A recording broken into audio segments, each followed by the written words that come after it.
Magandang araw mga master. So usapang electrical muna tayo, no. I'm gonna show you a simple wiring diagram ng isang ilaw controlled ng isang switch. Okay?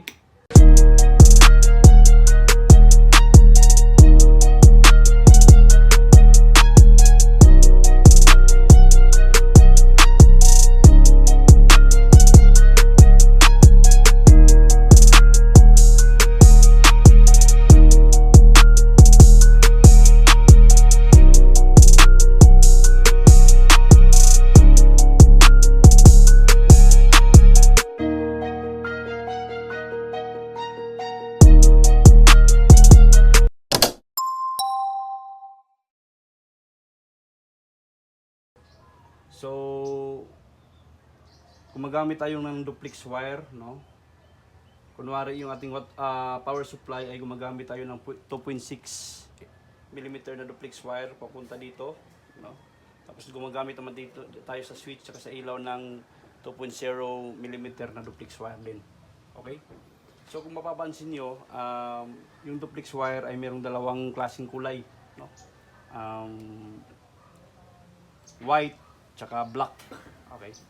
So yung white, ito yung earth, ground or neutral, no? So ito namang black ay ito yung hot wire, no? Or live wire. Okay? So galing sa power supply papasok sa ating circuit breaker. Okay, 20 amperes ito. Okay?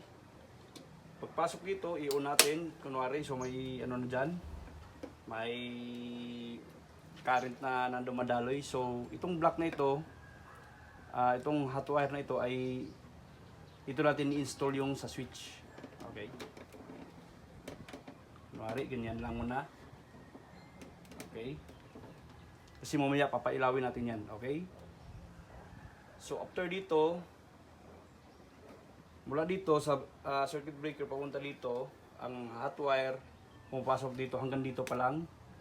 Okay, so yung wire na ito, yung white, ay ikukunik naman natin sa black, sa ilaw. Okay, so lagi nating tandaan na yung hot wire natin or yung live wire natin ay dadaan sa switch talaga yan.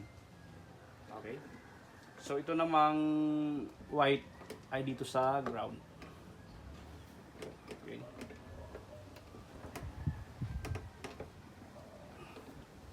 So, ganyan lang, kasimple. Okay?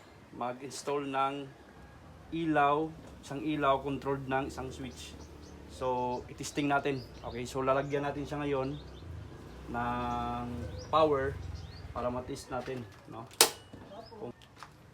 Okay, so ayan, connected na siya sa ating power supply. So, try natin kung may current ba.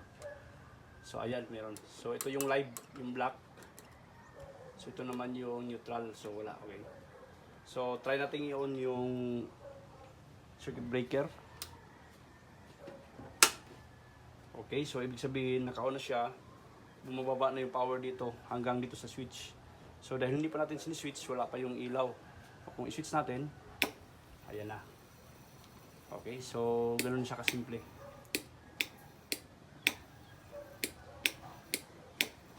Okay, so yan ang simple wiring diagram ng isang ilaw controlled ng isang switch. Okay, so that's it.